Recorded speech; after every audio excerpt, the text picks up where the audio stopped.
Com muito gosto que damos início a mais uma Parky Talk, hoje sobre um tema muito especial, viver com Parkinson, as mulheres e a doença de Parkinson.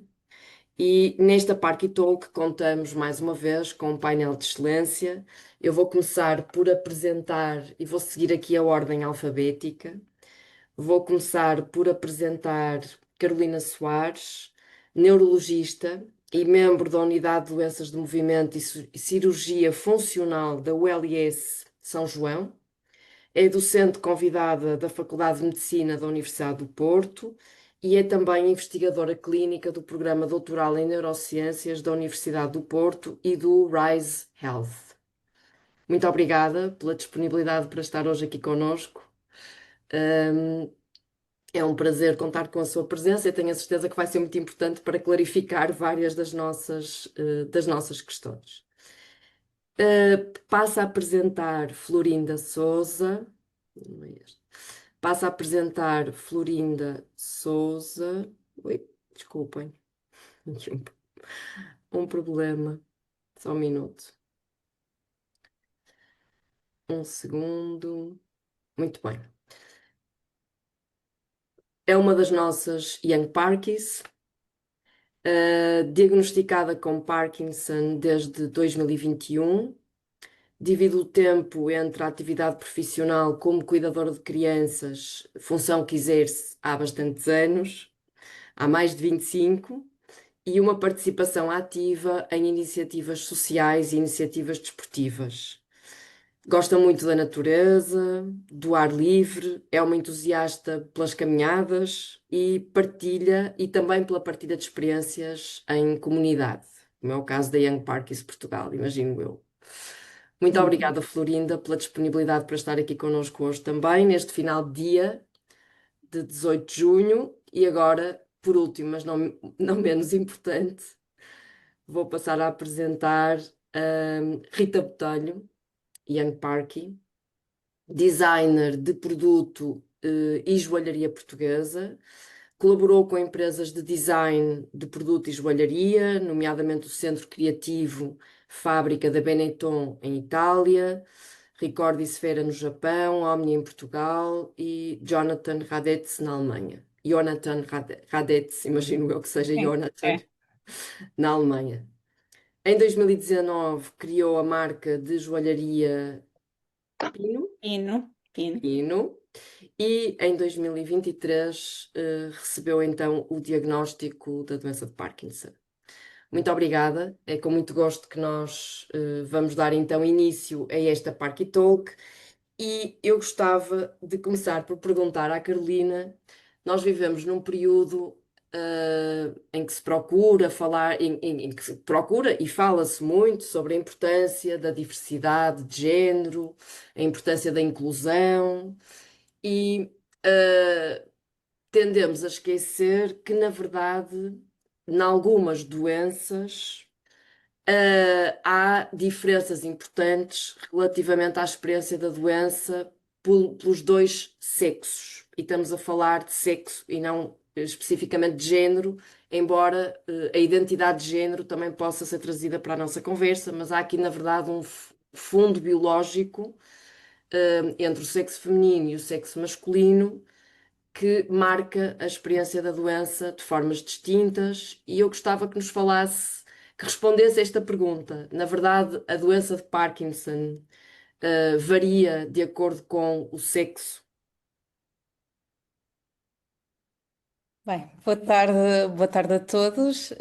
E antes de mais, eu queria agradecer a todos aqueles que numa tarde tão quente decidiram juntar-se aqui a nós hoje para esta Parky Talk e felicitar a escolha do tema, porque de facto esta questão das diferenças de género na doença de Parkinson, na neurologia em geral e na medicina não são um devaneio, nem são uma moda. É de facto algo que nós assistimos na nossa prática clínica, e acho que nos últimos anos se tem vindo a falar, felizmente, cada vez mais sobre isso. E nós também acabamos por caminhar aqui no sentido de uma medicina mais personalizada e adaptada cada vez mais às necessidades da mulher. E de facto existem diferenças de sexo e de género na doença de Parkinson a vários níveis. Um é a parte epidemiológica da doença. Portanto, nós estamos habituados a associar a doença de Parkinson ao velho com Parkinson, ao idoso com Parkinson, que é aquilo que vem nos nossos livros de medicina. E de facto, a doença de Parkinson é mais prevalente no sexo masculino, 1,5 vezes mais prevalente. Mas também sabemos com os estudos que mais recentemente foram sendo publicados de que essa diferença não é assim tão grande em alguns pontos do mundo e há inclusive populações em que essa diferença nem sequer existe, nomeadamente na Ásia. E isto poderá ter em linha de Uhum. conta vários fatores genéticos, Sim. ambientais e até hormonais. Depois, no diagnóstico, há diferenças que, na minha perspectiva, são assustadoras, porque o diagnóstico da doença de Parkinson é feito de forma mais tardia na mulher do que no homem, e as mulheres com Parkinson são referenciadas mais tarde a uma consulta subespecializada de doenças do movimento, e isto já foi estudado e está publicado. Posso só interromper brevemente relativamente a essa questão do diagnóstico? E porquê? Porquê que o diagnóstico é feito mais tardiamente no caso das mulheres? Eu acho que há várias razões. Uma delas é aquela que eu falava há pouco, que é epidemiológica, que é aquela ideia de nós termos Mais a homens. doença é do homem e mesmo a Uhum. comunidade médica olha muito para esta doença como uma doença do homem e, portanto, às vezes esquecemos que a mulher, e sobretudo a mulher jovem, também pode ter doença de Uhum. Parkinson. E depois há outro aspecto muito importante e que é pouco falado, que é o papel da mulher como cuidadora.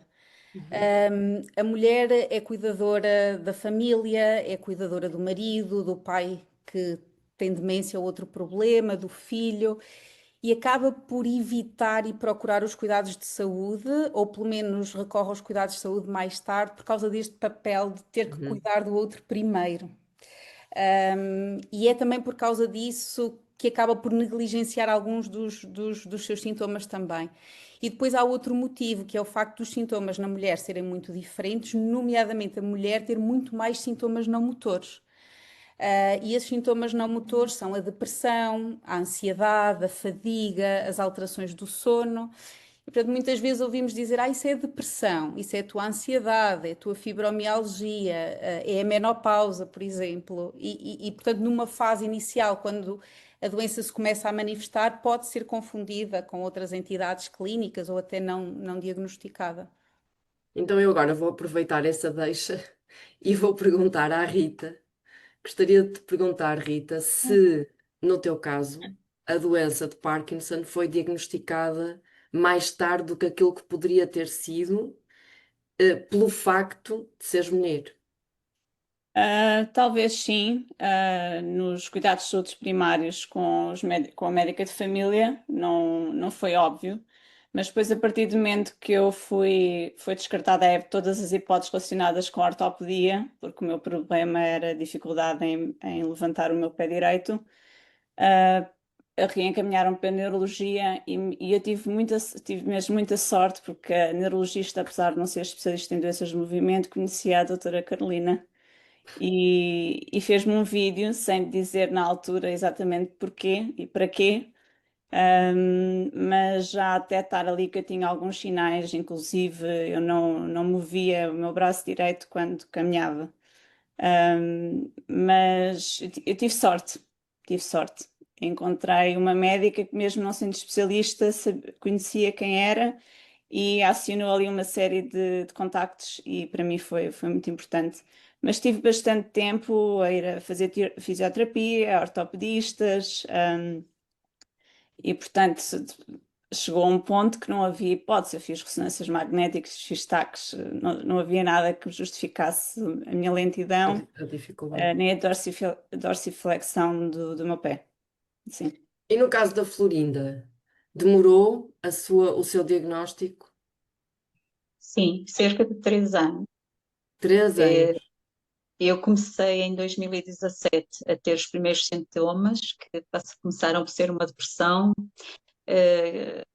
Depois comecei por ser também seguida na pneumologia por causa do estudo do sono, porque tinha muitas insónias e achavam que o meu problema era a apneia do sono e tudo isso.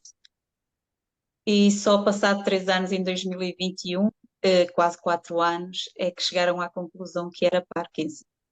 Uhum. Isto é Foram um ali 3 percurso. longos anos Uhum. em que me despistaram quase tudo. Desconfiavam sempre que era uma doença autoimune qualquer, porque eu tinha.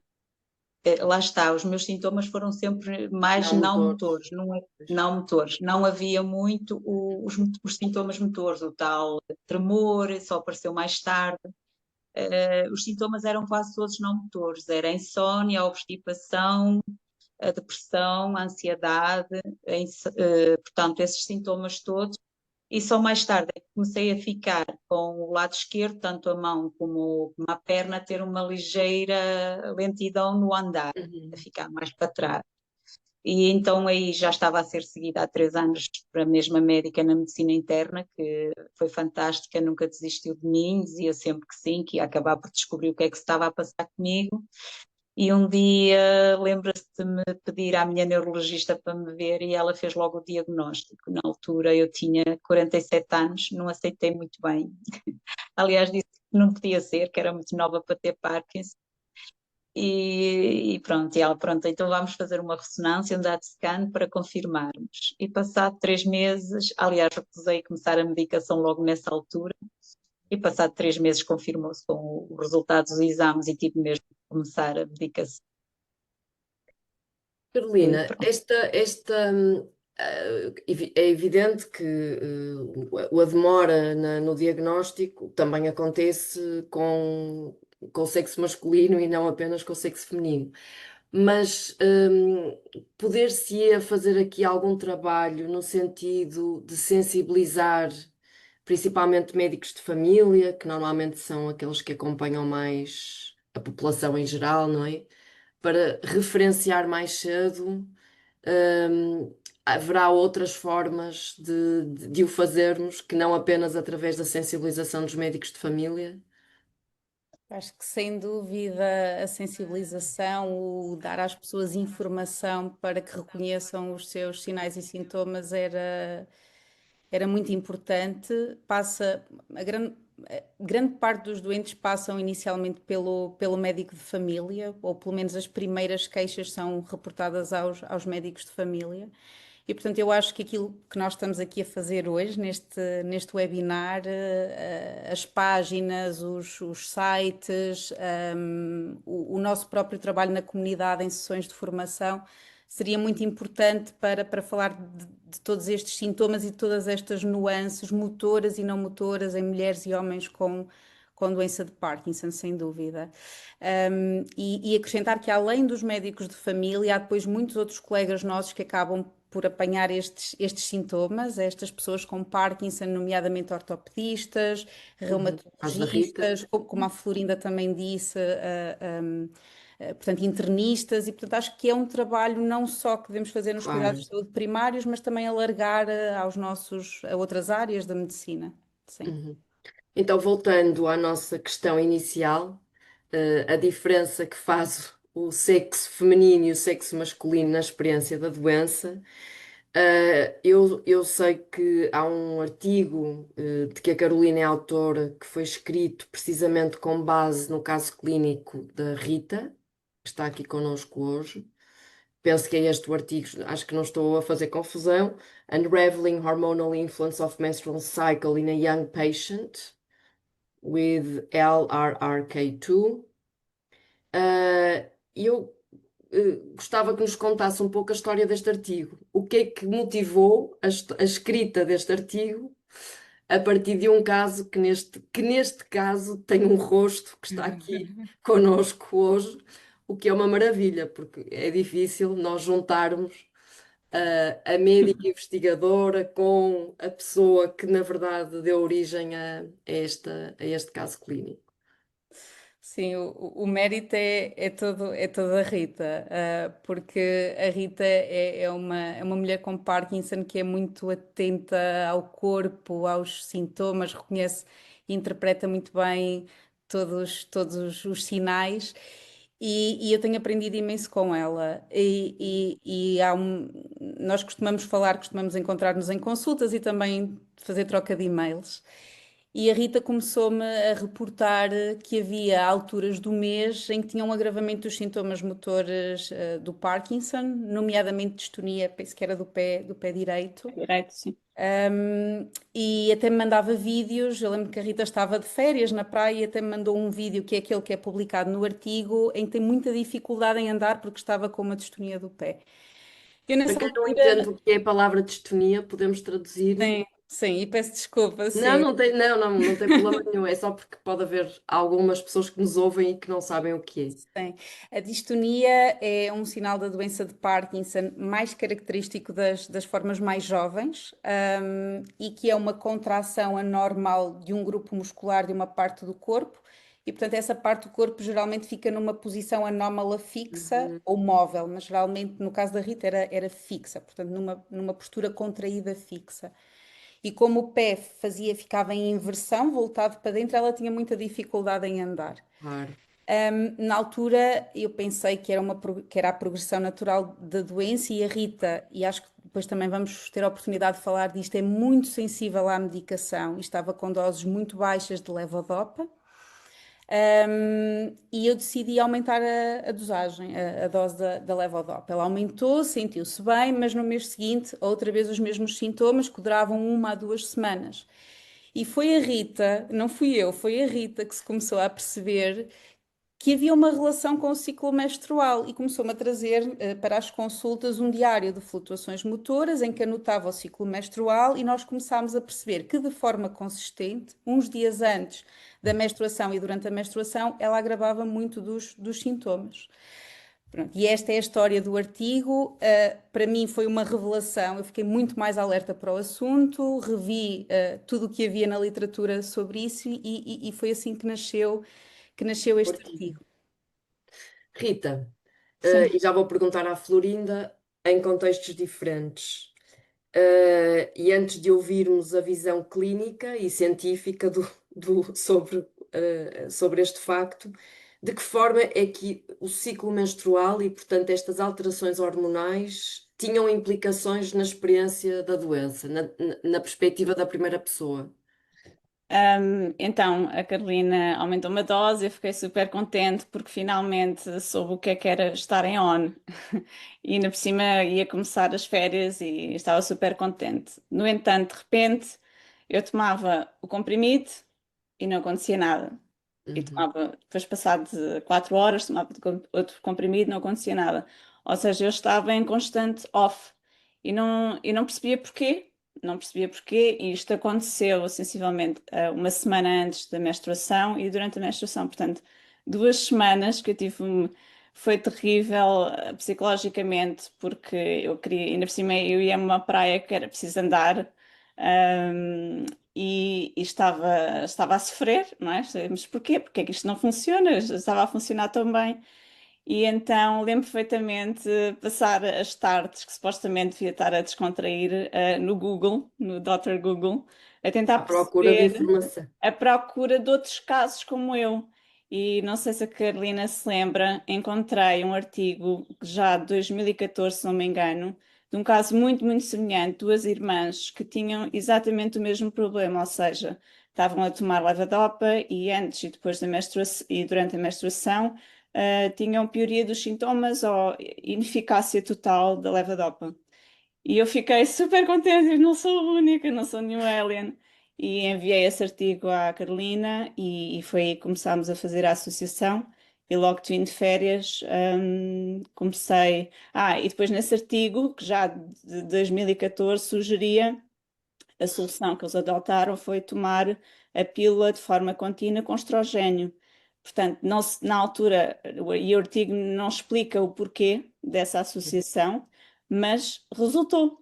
E eu que estava com o DIU sem estrogênio, depois optei por tirar o DIU e passar para a pílula contraceptiva, até porque precisava, de qualquer das formas, com estrogênio, e desde essa data nunca mais tive esses momentos inesperados, essas flutuações muito prolongadas.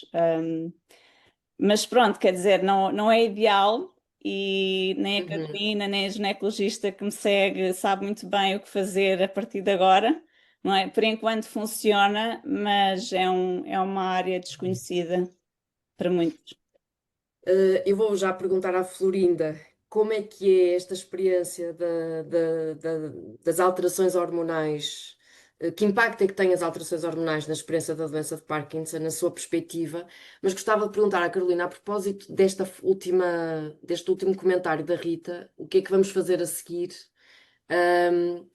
Não tem havido, portanto, a minha reflexão é, não tem havido investigação específica sobre a experiência sobre o que propor e como melhorar a experiência da doença para as mulheres, tendo em conta a influência das hormonas.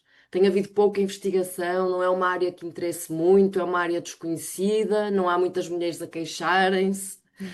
As que têm Parkinson, claro. É um bocadinho de tudo, Todas mas nós nos acho que queixamos só das alterações hormonais, mas neste contexto específico, não é? é um bocadinho desses, uma amálgama É uma desses amálgama. fatores, sim, mas acho que um dos mais importantes é o facto de, apesar de tudo, nós não vemos com muita frequência mulheres em idade fértil como a Rita na nossa prática clínica. Uhum. Estima-se que cerca de 5% das mulheres têm a doença de Parkinson antes dos 40 anos. Portanto, nós estamos mais Pois. habituadas a ver mulheres como a Florinda, que estão na fase perimenopausa ou menopausa e não tanto como a da Rita. No entanto, há estudos e há interesse. Quando eu fiz a revisão para o artigo da Rita, apercebi-me, para espanto meu, que o primeiro artigo tinha mais de 40 anos. O primeiro artigo falava das flutuações motoras era de 1986, portanto já havia esta noção, já havia este interesse. Só que são sempre estudos com coortes muito pequeninas, muito poucos doentes, porque são difíceis de Uhum. recrutar. E isto Pois. também volta um bocadinho àquele assunto que há pouco falávamos, das mulheres não estarem tão envolvidas ou pelo menos Estão representadas. subrepresentadas nos ensaios clínicos. Portanto, uma das dificuldades é recrutar, é motivar estas mulheres para os ensaios e depois nós temos que começar a pensar em larga escala. Portanto, amplificar estes estudos com metodologias mais robustas, fazendo com que sejam multicêntricos e até internacionais para conseguirmos recrutar muitas mulheres. Pois. Para haver para dar significado aos resultados, não é? Que há Exatamente, para termos evidência. poder estatístico e generalizar os nossos resultados com maior confiança. Florinda, e no seu caso, como é O meu que, caso é um bocadinho, o meu sendo caso é um bocadinho. uma altura da vida diferente da Rita, qual é o impacto das hormonas? Bom, eu há cerca de um ano atrás, eu não tinha já período menstrual, porque com 42 anos fiz uma esterectomia, só que mantive os ovários. Portanto, eu iria ter uma menopausa como outra mulher qualquer, mas sem menstruação mensal. Há cerca de um ano atrás eu comecei a sentir os sintomas da menopausa, comecei a ficar, que agravaram muito os sintomas do Parkinson. E pronto, falei com a minha neurologista, na altura disse-lhe que o que é que se estava a passar, o que é que sentia, o que é que tinha falado com a minha ginecologista e pedi-lhe ajuda. E ela encaminhou-me para uma consulta de endocrinologia, onde fui muito bem recebida, onde fui muito bem encaminhada, fizeram-se todas as análises que eram necessárias e chegou-se à conclusão que sim, que estava a fazer a menopausa e que estava a agravar toda a minha situação do Parkinson. Como estava elegível para fazer a terapia de substituição hormonal, e porque estava a ficar uma situação muito complicada com o Parkinson e com a menopausa ao mesmo tempo, foi-me sugerido fazer, comecei a fazer e felizmente está a correr muito bem, em acompanhamento com as duas médicas, com a neurologista e com a endocrinologista.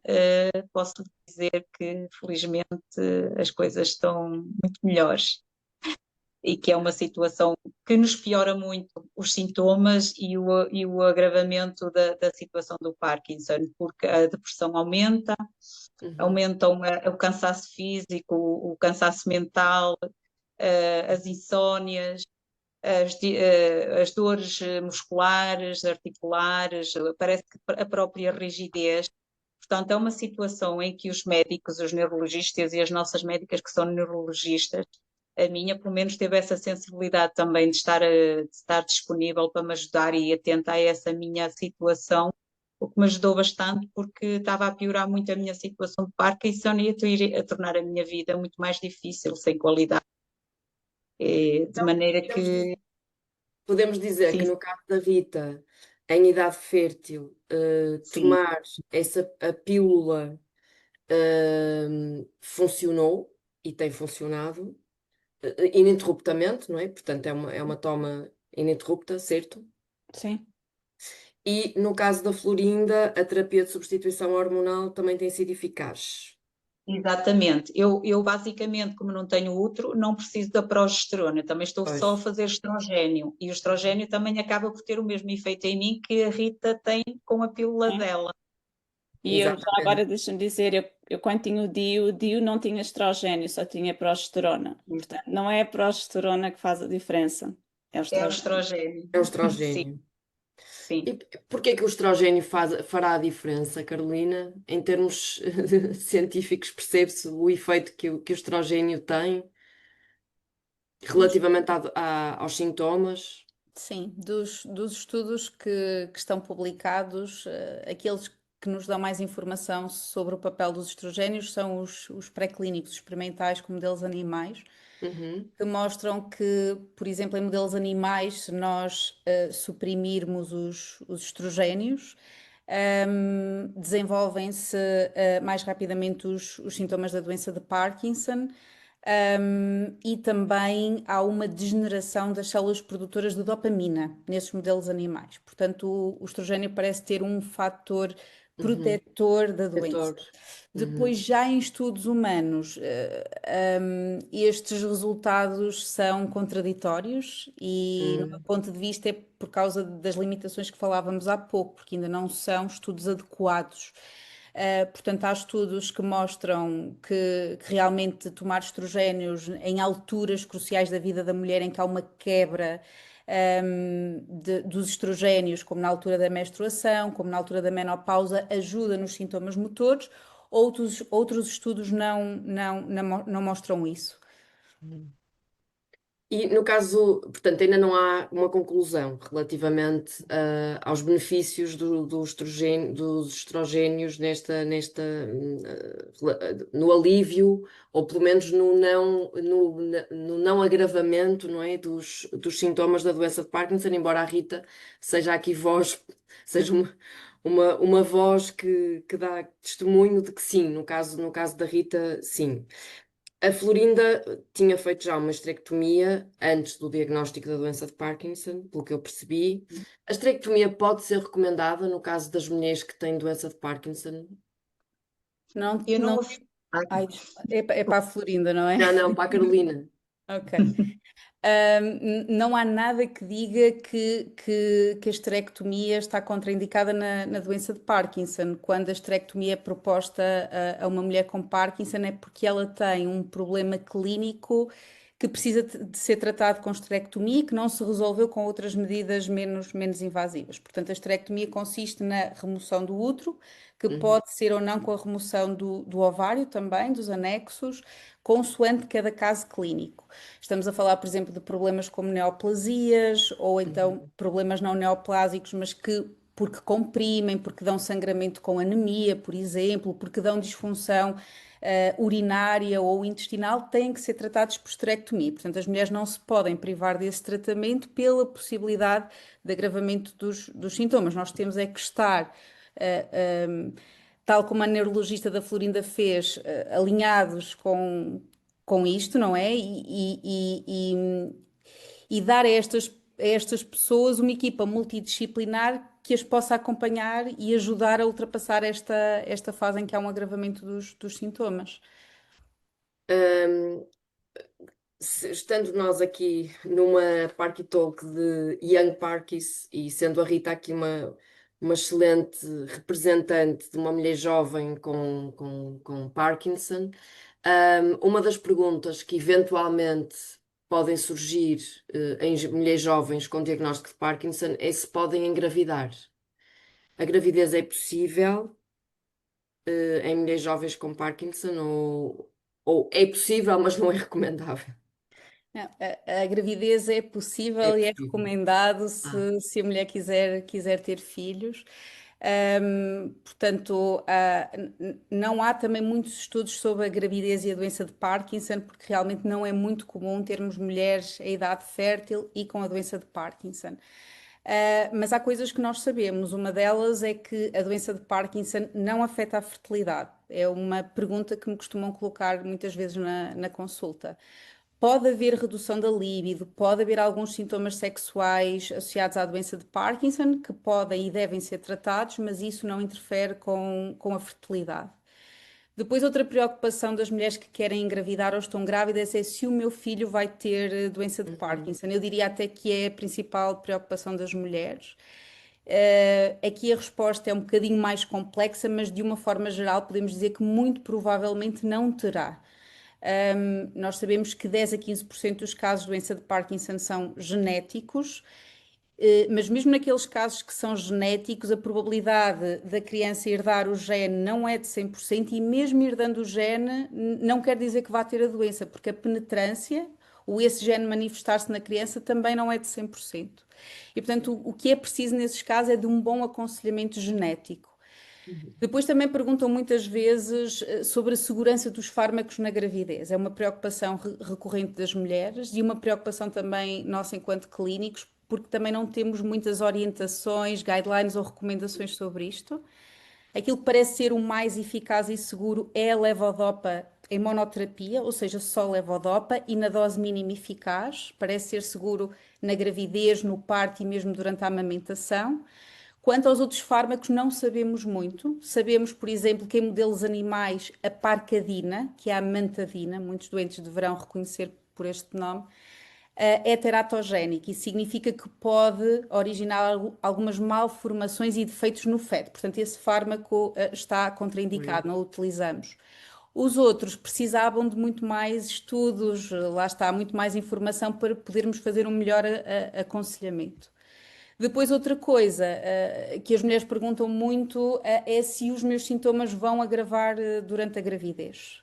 E podem, de facto, agravar, sobretudo após o parto, que é quando há uma queda dos níveis de estrogénios e até podem precisar de um ajuste farmacológico, nomeadamente de doses mais altas de levodopa. Mas acho que a mensagem que eu queria passar é que sim, podem, devem engravidar se for o vosso desejo, precisam é de estar bem acompanhados e por uma equipa multidisciplinar que vai desde o neurologista, à ginecologista obstetrícia, neuropediatra, geneticista, nutrição, portanto, rodeada de médicos e de bom aconselhamento. Antes de passar agora a palavra à Rita e à Florinda, e como temos estado aqui e tem ficado claro que há falta de estudos com mulheres com doença de Parkinson e as razões são várias. Uma é porque é difícil recrutar, e outra porque eventualmente é difícil recrutar porque as próprias, porque são poucas, não é?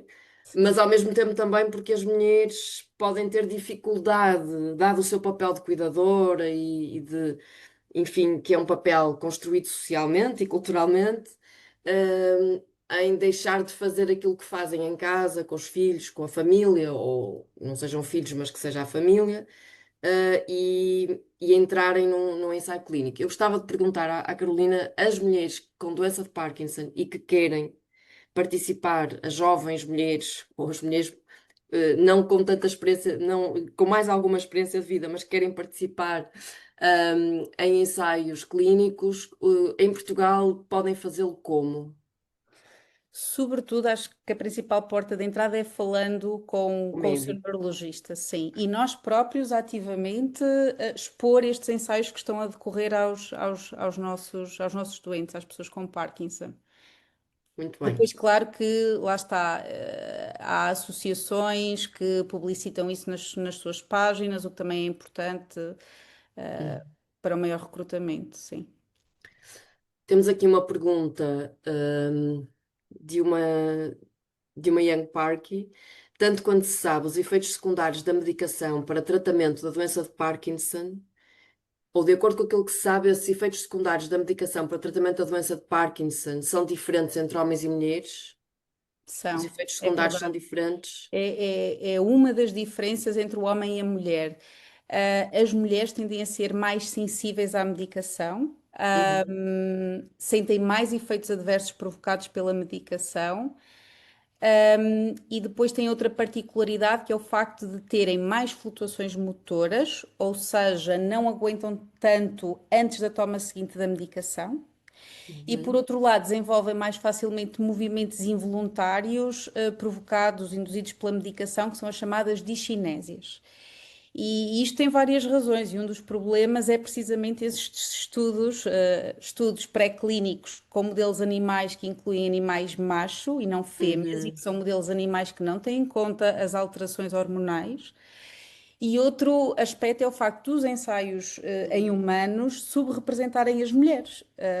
E as mulheres têm muitas particularidades, nomeadamente no peso, no índice de massa corporal, no metabolismo da medicação, fatores genéticos também que as fazem responder de maneira diferente à medicação. E isso devia-se ter isso em linha de conta quando se fazem os ensaios clínicos, precisamente para perceber que doses é que vamos dar aos doentes, que fármacos é que são, ou que perfil de efeitos adversos é que é expectável para cada fármaco. Sabemos ainda muito pouco sobre isso para a mulher em específico. Posso Então, só temos dizer aqui aqui uma vários coisa? alertas relativamente à experimentação animal, incluir machos e não incluir fêmeas e não apenas machos, Não, e a subrepresentação portanto, das mulheres. são ratinhos machos a maioria e não fêmeas. Pois é isso, a maior parte são machos e não fêmeas, e era preciso fazer aqui, ter isto em consideração no desenvolvimento da medicação. Rita, Eu estava a ouvir a Carolina e check, check, check. Eu acho que é importante também os neurologistas terem esta noção, porque, por exemplo, eu desenvolvi discinésias passado um mês de começar a tomar levodopa, um, que é bizarro. E para nós não nos sentirmos uns aliens, acho que é importante haver um conhecimento geral, já para não falar de todos os efeitos da medicação adjacente à levodopa. Acho que é mesmo importante, porque nós já somos portanto, eu faço parte de um target já tão pequeno, tão raro, e depois temos o feedback, isso não é normal, as flutuações hormonais, isso tão cedo, ainda agora foste diagnosticada, já estás com flutuações motoras. Sim, acho que é importante. Eu tenho muita sorte em ter a Carolina como minha médica, mas sei que nem todos os neurologistas têm essa informação e inclusive sensibilidade. E eu queria só desculpe, Eu queria só acrescentar duas coisas, que é, há até estudos que mostram que as mulheres provavelmente estão a fazer mais 25% da dose de levodopa que deveriam fazer. Nós temos muito pouca variabilidade de doses no mercado de levodopa, e isso é um problema que eu já comentei com a Rita. Por exemplo, meio comprimido para a Rita é insuficiente e um comprimido é demais, porque ela fica com discinésias. A Rita precisava de um meio termo e para ela é muito difícil cortar o comprimido num quarto. Portanto, mesmo a própria indústria, devíamos Uhum. fazer mais pressão na indústria para os comprimidos terem mais dosagens, serem mais fáceis de partir também.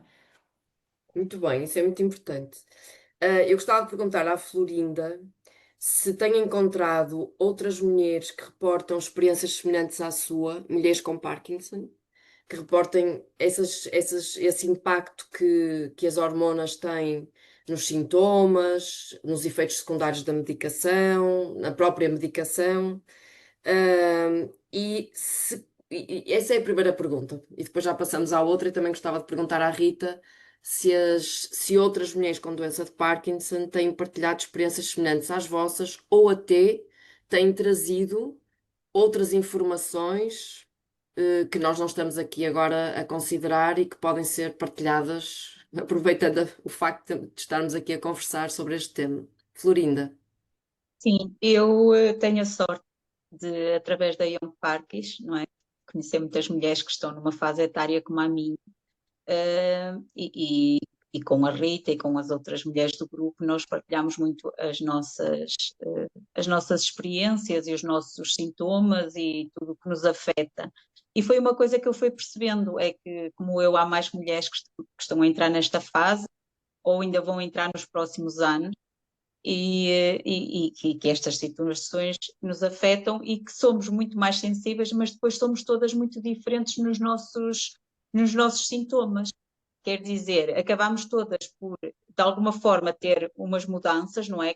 Com esta questão de hormonal, mas todas nós acabamos por ter sintomas muito diferentes umas das outras, mas que está lá tudo, porque anda tudo à volta disto, não é? Porque sentimos que nós mulheres temos mais estas flutuações e mais estas sensibilidades até para a medicação do que os homens. Eu, por exemplo, conseguimos falar com vários homens que fazem parte da associação e vejo que eles não têm as Não mesmas tem queixas que nós.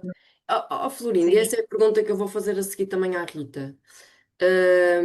Quando, no caso da Florinda, já percebi que tem uma interlocutora, ou um interlocutor, neste caso acho que é uma médica, não é? Uma interlocutora, sim.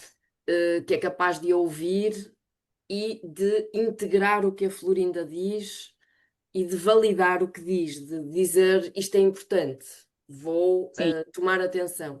Mas há outros testemunhos de pessoas que não encontram esse médico ou essa médica que escuta e que verdadeiramente integra aquilo de que as mulheres com Parkinson se queixam.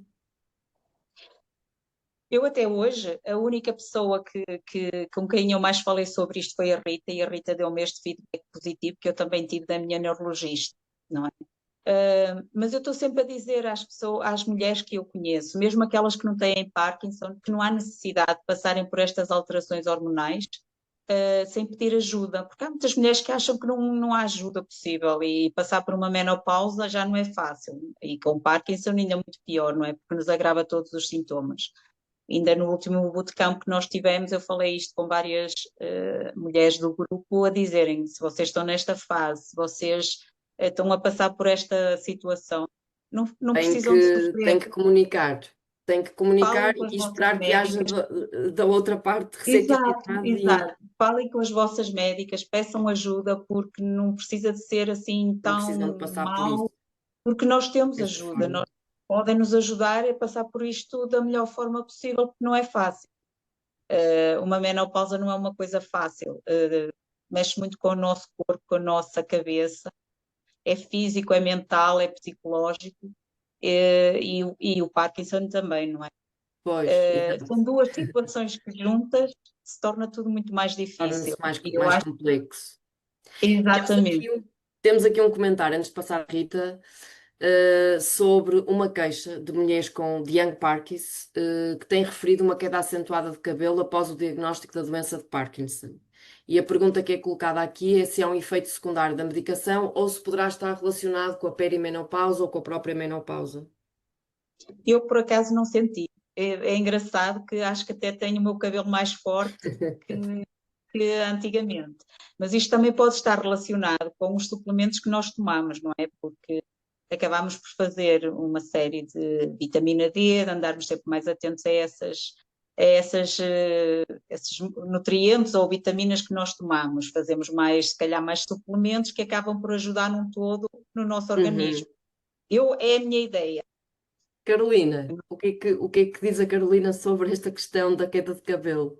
É, Poderá estar relacionado com a medicação? Está descrito como sendo um possível efeito secundário ou terá mais a ver com a fase da vida, da menopausa? Eu penso que terá mais a ver com a fase da vida e com as variações hormonais, mas de facto já tive doentes, pessoas com Parkinson que me referiram que com determinadas medicações tiveram maior queda de cabelo. Mas os estrogénios realmente são muito potentes na beleza feminina. O cabelo é mais forte quando temos níveis mais altos de estrogênio e quando há uma quebra de estrogénios, por exemplo, depois do parto ou na altura da menopausa, um dos sintomas mais comuns é de facto a perda de cabelo. Muito bem. Rita, ficou aqui clarificada essa questão. Rita, voltando à questão inicial, o que é que dizem as outras mulheres que têm Parkinson? Eu, curiosamente, felizmente, sou fluente em inglês e virei muito para a comunidade internacional a partir do Instagram. Criei uma página própria onde partilho a minha experiência com Parkinson e através dessa página conheci muitas pessoas com Parkinson, muitas mulheres mais da minha idade, ou inclusive mais novas que eu. Porque, na verdade, no grupo português, lá está, isto é tudo uma questão de proporção, como é uma raridade. Há poucas pessoas, há poucas mulheres assim mais jovens como eu, ou ainda mais que eu. Mas a verdade é que quanto mais jovens são as mulheres e aquelas que eu conheço através do mundo virtual, os sintomas e os problemas que elas têm são muito, muito semelhantes aos meus. Esta questão da pioria dos sintomas e da falta de eficácia da levodopa antes e durante a menstruação acontecem quase todas. Por isso, lá está, é muito importante falar sobre isto. Muitas não recusam-se a tomar a pílula contraceptiva, porque obviamente também tem os seus efeitos secundários e as pessoas estão no seu direito e podem até nem precisar, não é? Ter um método contraceptivo. E não há respostas dos médicos, não há uma guideline, não é? Como proceder. E isso é um grande problema. Depois também há outras questões, as discinésias, todas elas dizem, pois, os médicos dizem que as discinésias só aparecem passado 5, 10 anos. A minha apareceram na semana a seguir. É comum, é comum. Eu acho que a diferença das faixas etárias faz toda a diferença no que diz respeito aos sintomas e aos efeitos E os secundários. efeitos secundários. Sim, mas para mim serve-me de conforto conhecer outras pessoas como eu. Não me sinto tão estranha, eu digo especial, por ser menos mal. Ahm, mas sim, mas lá está. Como é uma proporção tão pequena, é mais fácil encontrar na comunidade internacional do que só cá em Portugal. Na Susana, comunidade internacional tem havido uma abordagem diferente a esses problemas? Tem havido outro tipo de sugestões da parte dos clínicos, Não. Eu estou em recomendações? contacto, eu estou em contacto com os melhores neurologistas, em contacto a nível, quer dizer, não os conheço pessoalmente, mas vejo as partilhas que fazem, o que falam, os congressos, tudo, sobre este tema e o que a Carolina sabe é o que eles sabem. Sim, nós aqui temos dos melhores neurologistas de todo o mundo. Sim, A minha pergunta é se haveria às vezes questões culturais que poderiam influenciar o tipo de recomendação. Não é o que a ciência sabe, é o que a ciência sabe, e sabe aqui, sabe em Inglaterra, sabe nos Estados Unidos, é igual. Mas poderia haver uma maior validação do que as mulheres dizem e daquilo que se queixam, e, portanto, uma maior preocupação e uma diferente abordagem relativamente a sim, essas sim, sim. queixas. Quanto mais desenvolvido é o país, quanto mais nórdico é o país, mais as mulheres são ouvidas, sem dúvida. Portanto, há aqui uma diferença cultural, na forma como as Faz mulheres a são di- tratadas, Uhum. na clínica. Carolina, penso que a Carolina queria intervir, não foi? não, sim, porque Sim. ao ouvir a Florinda e a Rita falar, elas acabaram por tocar em dois pontos muito importantes e interessantes, que nota-se na maneira como falam que para elas é muito importante falar com outras pessoas com Parkinson, nomeadamente com mulheres com Parkinson. E isto é outro aspecto que é diferente entre os homens e as mulheres, e eu acho curioso. Um homem, e há estudos sobre isso, e eu trabalho muito na área das terapêuticas avançadas, nomeadamente da cirurgia de estimulação cerebral profunda. E há muitos trabalhos nesta área porque as mulheres também são menos propostas à cirurgia e também aceitam menos a cirurgia. E num destes estudos qualitativos que se fez, perguntavam para elas o que é que foi mais importante, determinante para avançar com a cirurgia. E elas diziam que era falar com outras mulheres com Parkinson. Muito diferente do homem que valorizava muito mais ter um guião com todos os prós e contras, tudo discriminado. Outra coisa que nós vemos muito também é mesmo na parte do exercício. Um homem prefere ter um exercício mais individualizado, as mulheres preferem mais atividades em grupo, em que socializem, e isto é um aspecto importante. Portanto, o contacto com outras mulheres e a partilha de experiências. E depois há outro ponto importante que a Florinda falou, que é a questão da saúde mental, e isto é um problema Hum. também muito, muito importante nas mulheres e que tem sido cada vez mais falado. nós sabemos que as mulheres sofrem muito mais de ansiedade, de depressão e mais grave ainda, têm uma deterioração da sua imagem, da autoestima provocada pelo Parkinson muito maior do que o homem e precisam muito de apoio nesse sentido. Voltamos à questão de que já falámos noutras Sparky Talks, que é a importância de uma equipa, que a Carolina também já referiu, de uma equipa interdisciplinar, que seja acionada, equipa de saúde interdisciplinar, que seja acionada no momento do diagnóstico, embora não seja necessário todas as valências imediatamente a seguir ao diagnóstico, porque há determinados problemas que surgirão mais à frente, mas o facto de termos aqui uma equipa que acompanha a pessoa ao longo da doença seria de facto muito relevante, não é? Nomeadamente na questão da saúde mental, que era exatamente aí que eu ia agora, porque já estamos, enfim, na reta final. Eu gostava, porque nós estamos aqui a focar-nos na experiência da doença por parte das mulheres relativamente ao possível atraso no diagnóstico, que tem a ver também com concepções culturais e sociais, não é, que podem atrasar esse diagnóstico. E que é também autodiagnóstico, muitas vezes o não reportar o que se sente, a diferença no tratamento e a importância da medicação ser adequada, tendo em conta o efeito que tem nas mulheres e que é diferente dos homens. E depois, na verdade, o validar e integrar na terapia esses sintomas que são manifestados pelas mulheres e que têm a ver com estas alterações, que são resultado também das alterações hormonais. Mas as mulheres, para além de todas estas dimensões da doença de Parkinson, que já são muitas e que já são grandes desafios, têm ainda tudo aquilo que já existia antes da doença de Parkinson, que é o trabalho, porque estamos a falar de Young Parkinson, e, portanto, o trabalho, a família, os amigos. Rita, há também como é que tu, no teu caso, claro que aqui não podemos generalizar para todas as mulheres, porque isso seria perverso e não é desejável, mas no teu caso, como é que tens enfrentado estes desafios e que recomendações ou que conselhos é que darias a quem nos está a ouvir? Algumas dicas importantes Dicas. para fazer face aos desafios da vivência da doença de Parkinson no contexto do trabalho, no contexto da família e no contexto dos amigos. A nível de trabalho, sou uma privilegiada no sentido que sou trabalhadora independente e, portanto, não tenho aqueles dilemas, aquelas pressões, dizer aos colegas, dizer aos chefes, como é que eu vou ser vista, mas isto é um problema comum. O medo de dizer que a pessoa tem o diagnóstico e passar a ser discriminada a partir desse momento. A nível da família, tem que haver muita compreensão. Eu tenho uma filha que agora já tem 8 anos. A minha dica em relação a isso é não esconder absolutamente nada. A minha filha cresceu com o meu diagnóstico e, portanto, para ela é a coisa mais natural do mundo.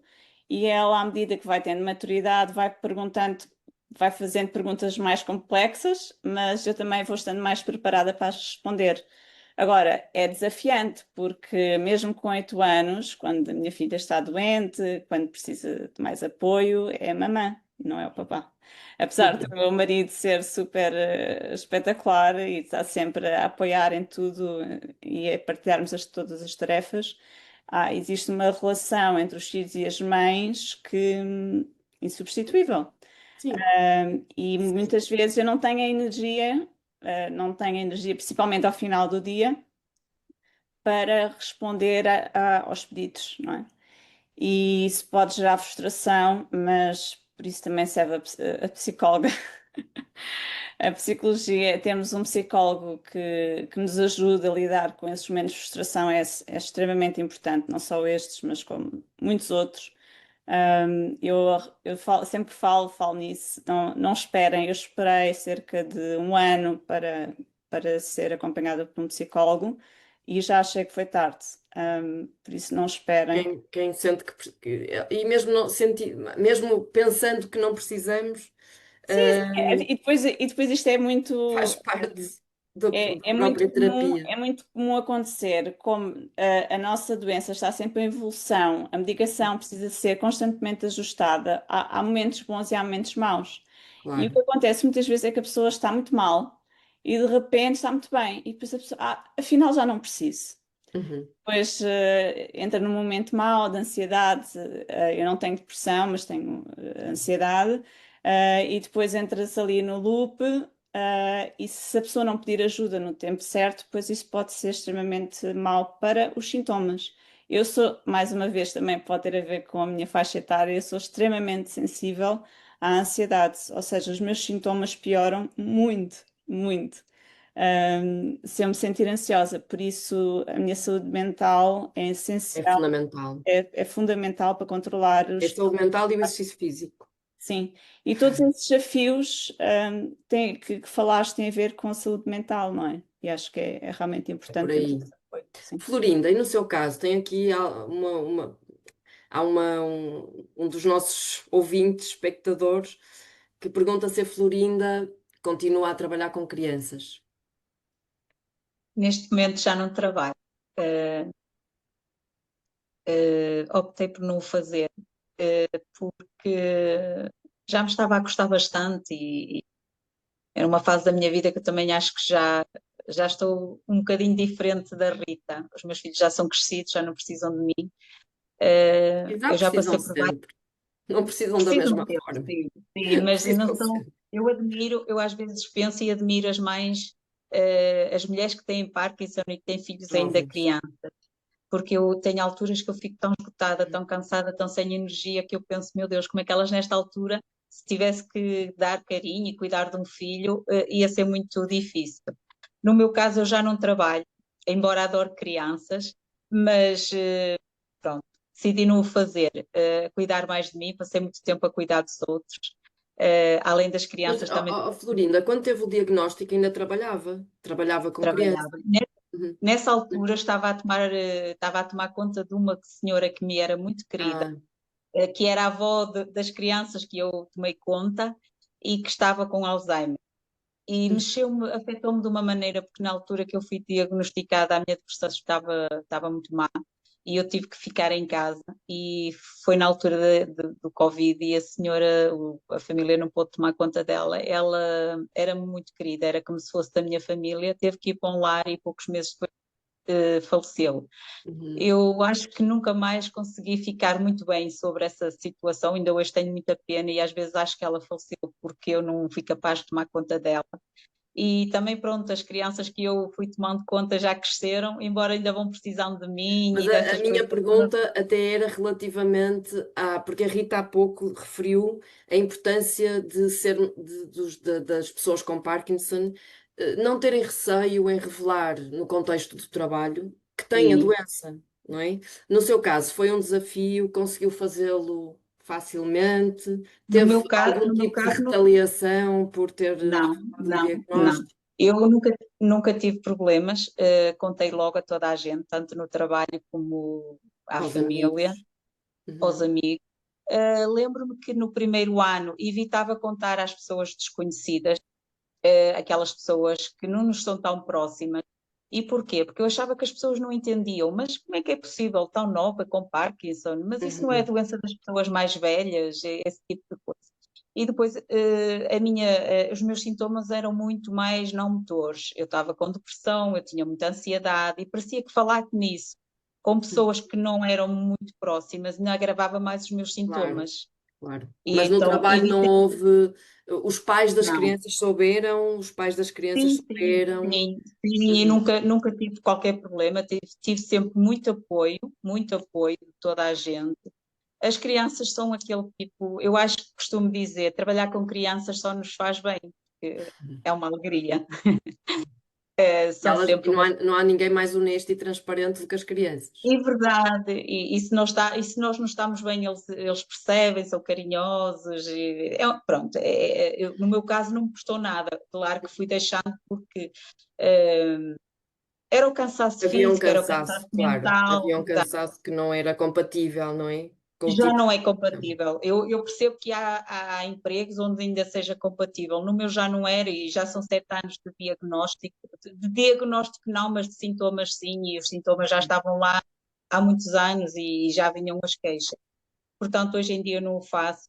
Mas há aqui uma coisa que a Rita deixou, disse, e bem, é muito difícil lidarmos com esta situação de, pronto, da doença dos filhos, a parte da psicóloga. Eu acho que todos nós devíamos sempre manter um contacto psicológico, porque mesmo ao longo da nossa fase da doença, com os anos, há alturas em que a gente acha que está melhor e não vai precisar, mas não é verdade, porque vai haver sempre uma altura que Em que é vai preciso. acontecer qualquer coisa na nossa vida que É. nós vamos precisar de conversar e é Portanto, fundamental. o Eu acho apoio que o é apoio fundamental psicológico é fundamental. nessa Sim. dimensão. É, é, Duas é, é questões. talvez das especialidades que nós mais precisamos. Pelo menos eu sinto isso. Preciso mesmo muito sempre de apoio psicológico. Há aqui duas últimas perguntas que já estamos a terminar. Uma relativamente à transparência e ao ser capaz de falar sobre a doença com os outros. Uma nossa ouvinte ou espectadora, neste momento está a visualizar a nossa Party Talk, refere-se à dificuldade em ouvir mulheres a falarem depois de terem feito a estimulação cerebral profunda. Quer dizer, não sei se são só mulheres, se estará a referir-se às pessoas em geral, que fazem DBS, portanto, que fazem Deep Brain Stimulation, mas que depois, os doentes em geral, que se escondem e que gostaria que houvesse mais partilhas sobre a estimulação cerebral profunda. Isto será realmente corresponde à realidade ou é uma percepção que não é bem, não sei se a Carolina, como trabalha nessa área. Nesta área da estimulação cerebral profunda, eu realmente não sei se há uma diferença entre o sexo feminino e masculino na partilha de experiências depois da Hum, DBS. Os trabalhos mostram que há uma procura das pessoas por informação e por grupos em que possam, sobretudo ah, por parte de mulheres, que possam partilhar experiências. Era o que eu uhum. mencionava há pouco, mas não sei se há de facto Se há depois alguma diferenças diferença. entre homens e mulheres em verbalizar, em exteriorizar aquilo que sentiram. Mas era muito, muito, muito importante e sobretudo porque há estudos que mostram que uma coisa é a pessoa receber a informação no momento da consulta e os estudos dizem mesmo que os doentes se sentem verdadeiramente informados e avançam e o grau de satisfação é quase 100%. Depois da cirurgia vêm muitas outras questões, porque nós não perguntamos o que não sabemos, não é? Portanto, há Uhum. muitas questões que vêm depois. E aí o grau de satisfação depois já não é tão grande. Portanto, acho que era bom haver momentos, espaços de partilha para essas pessoas. Tal como nos hospitais, temos que adaptar as equipas para depois também haver um acompanhamento mais nesse sentido, do ajuste de expectativas, do continuar a informar e até desmistificar algumas coisas que surgem depois da cirurgia. Muito bem, última questão. Falámos da medicação, dos efeitos secundários, do diagnóstico, destas dimensões várias em que as mulheres existem e coexistem. Há aqui dois aspectos que não foram referidos e que eu não sei se são particularmente relevantes relativamente à diferença entre homens e mulheres, que é a questão da alimentação, no contexto da doença de Parkinson e o exercício físico. Uh, Pelo que eu sei, o exercício físico é recomendado e recomendável a todas as pessoas com Parkinson, certo? Não é específica. Agora, poderá haver exercícios específicos para mulheres. Não sei se neste caso se aplica ou, em princípio, é. Nós já tivemos várias party talks sobre a importância do exercício físico. Eu posso Carolina. começar, mas eu sinto que a Rita vai querer falar da Então, parte do Rita. exercício físico. Se a Rita quiser falar da parte do exercício, ela é a Não, primeira. não. Fala, fala. Não, Mas aquilo. Rita, queres falar da perspectiva se há, na verdade, se na tua perspectiva há, se o exercício físico tem particularidades no caso das mulheres que são diferentes, quer dizer, obviamente que têm as particularidades que são diferentes independentemente de se ter a doença, não é? Mas tens alguma... Não, na verdade, eu só queria mencionar que, para além de todos aqueles efeitos secundários, aquelas questões diferentes, eu não sei, e não sei se a Carolina sabe, se o facto de eu não poder comer proteínas, antes, 3, 4, 5 horas antes da medicação, também poderá ter a ver com, a minha faixa etária. Porque isto é para mim um grande desafio. Eu sou apologista do exercício físico, faço exercício com regularidade. No entanto, para fazer exercício físico, ganhar músculo, ganhar resistência, eu preciso comer proteínas, é óbvio, e toda a gente me diz isso. No entanto, se eu comer proteínas durante o dia, antes da última dose, eu não tenho on. Portanto, não consigo fazer exercício físico. E isto para mim é um grande dilema e acho que é um dilema de outras pessoas. Mais uma vez, encontro mais este problema na comunidade internacional do que propriamente aqui no nosso grupo. E é um dos motivos que leva muitas pessoas a meter a bomba, que é para as proteínas não interferirem com a bomba de levodopa, para as proteínas não Não interferirem com a interferirem. absorção da levodopa, mas que é um problema. Portanto, eu faço contas, eu muitas vezes fico completamente perdida. Será que posso comer um grão? Será que posso comer um ovo? Mas pronto, é um desafio, é um desafio. Mas é o meu caso Quanto específico. tempo é que, qual é o tempo que deve distanciar entre a toma de entre consumo de proteína e a toma da Depende. medicação? Proteína animal é um no-go, porque se eu tomo Cinemed 3 em 3 horas, é impossível. Não, não. No-go. Mesmo que se eu tiver que comer um bocadinho de peixe, um bocadinho assim, de peixe, de carne, Hum? esquece. Posso comer meio ovo, que é isso que eu faço. Posso comer meio ovo logo depois de tomar a medicação, 15 minutos depois de tomar a medicação. É isso que eu tenho feito Mas isso é ultimamente. igual para homens e mulheres ou não? Para quem tem este Que eu, Carolina, problema.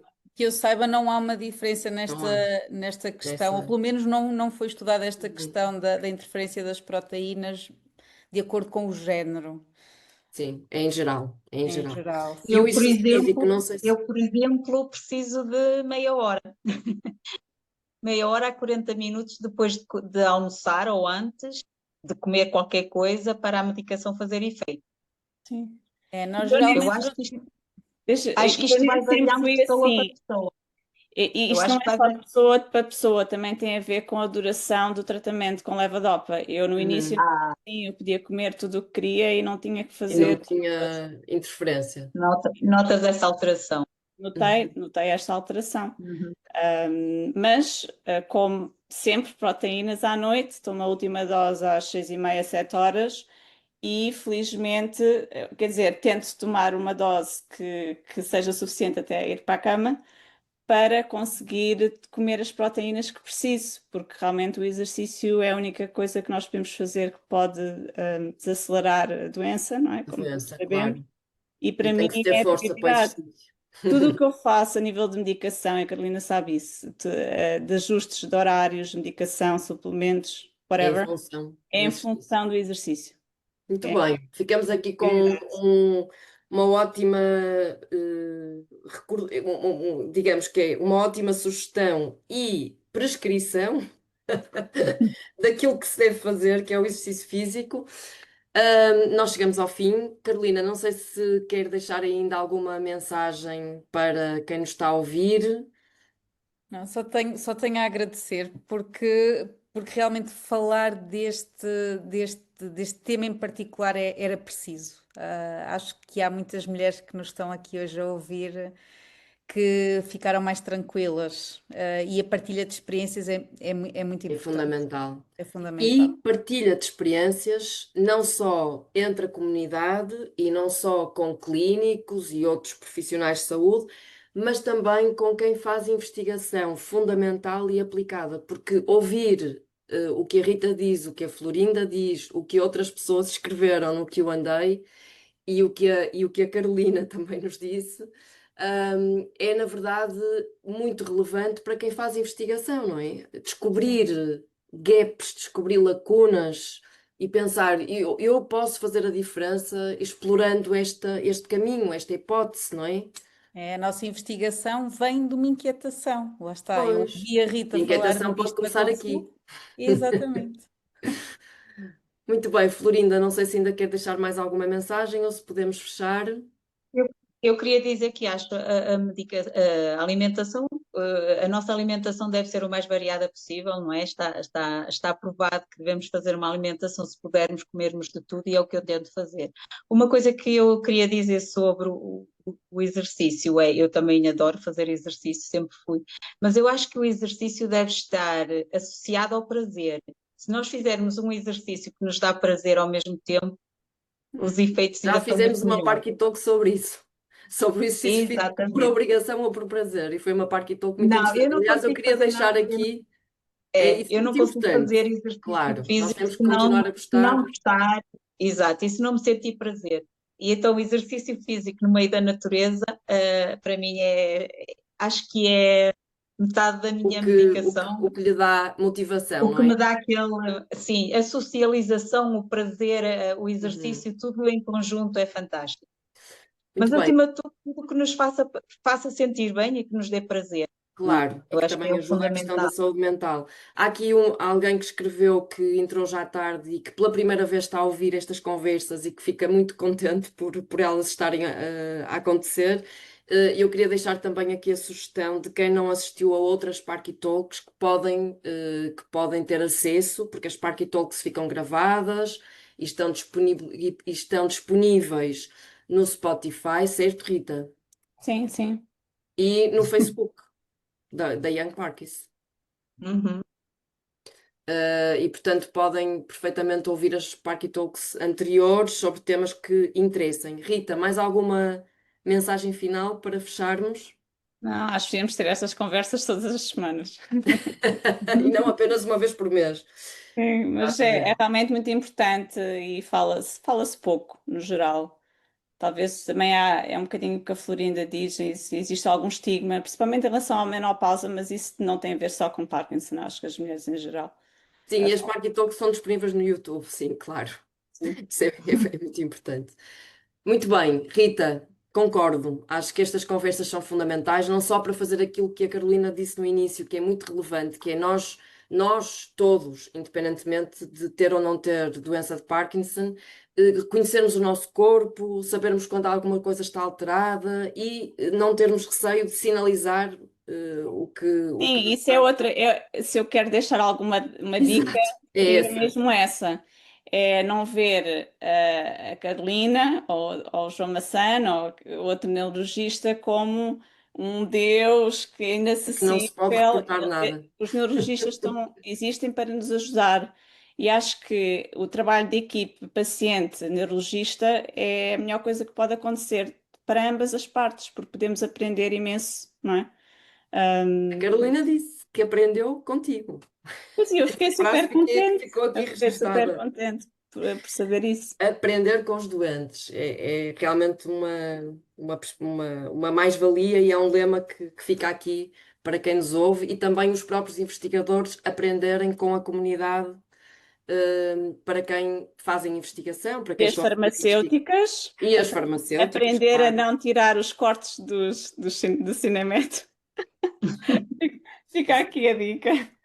Não Muito bem. estávamos a falar das microdoses. O que aconteceu recentemente é que o Cinemet deixou de ter o corte e torna muito Exato, caro. verdade, verdade. Agora que eu Aí tenho deixou de partidor ter. todos os dias, já É. noto bem.